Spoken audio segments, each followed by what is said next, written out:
So YouTube have just made some sweeping changes to their community guidelines, which affect everybody as of now, including you, if you've been naughty.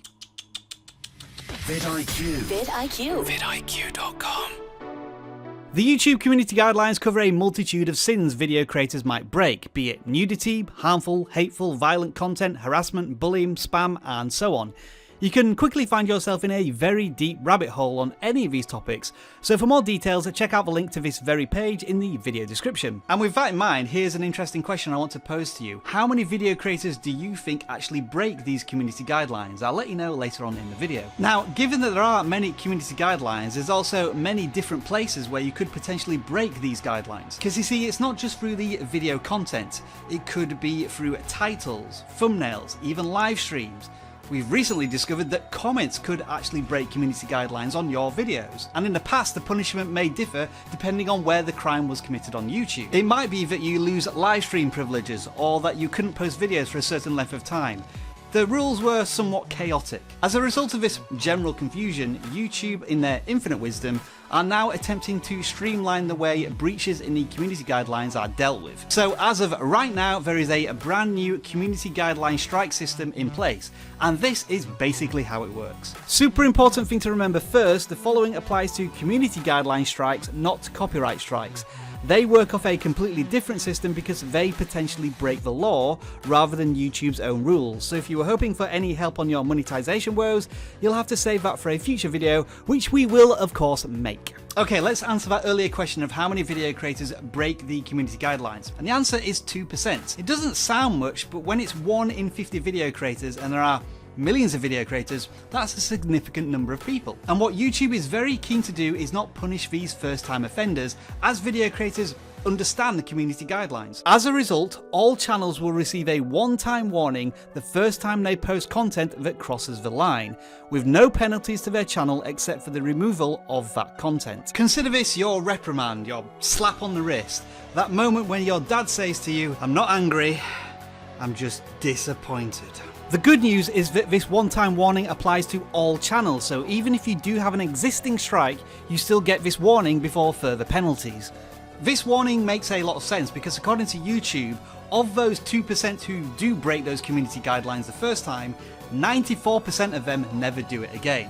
So now let's move on to the strikes. To make it really easy to understand now, it doesn't matter where you break the community guideline, whether it be on a thumbnail, video content, playlists, comments, the penalty is always the same. Now, I'll apologise in advance because this video is on quite a serious topic and it should be done in a really professional way, but I can't take this next part seriously.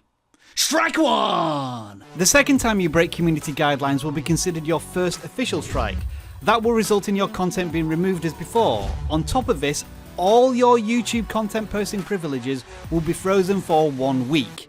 This includes videos, live streams, YouTube stories and community posts, but not posting video comments. You can still do that. After a week, you will get all of the posting features back, but the strike remains on your account for 90 days in total.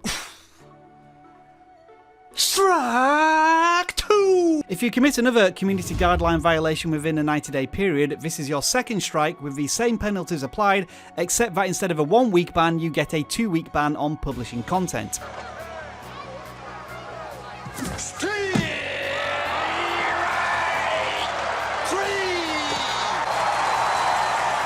And if you are stupid enough to earn yourself a third strike, YouTube ain't fooling around at this point.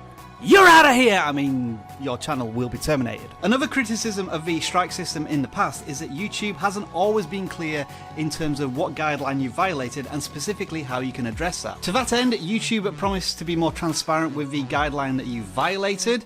They promised to be more specific with information about that violation, communicate it to you through notifications and emails, and make it more accessible through the Creator Studio. And let's not forget, sometimes YouTube does make 1 or 2 mistakes, and so there will be an appeals process in place as there was before. In general summary, I applaud all of the changes YouTube are making here. I think the first time warning is a fantastic idea because many video creators get terrified over making any strike at any point in their YouTube journey. I think a consistent penalty system makes it very clear to the user. It also eliminates the extremely harsh 90-day live stream penalty there used to be. And I suppose in one sense you are getting an extra strike out of all of this, but really after your first warning, you shouldn't be making any strikes on your YouTube channel. Now, we are aware of the big YouTube news story that's going around at the moment surrounding comments and advertisers pulling out of YouTube, which has overshadowed these new community guidelines completely. We'll address that in another video, so I'd love to hear your thoughts on community guidelines. Do let us know in those lovely comments below. I'll leave a couple of links to extra resources about community guidelines in the video descriptions. If you follow them, you will stay safe.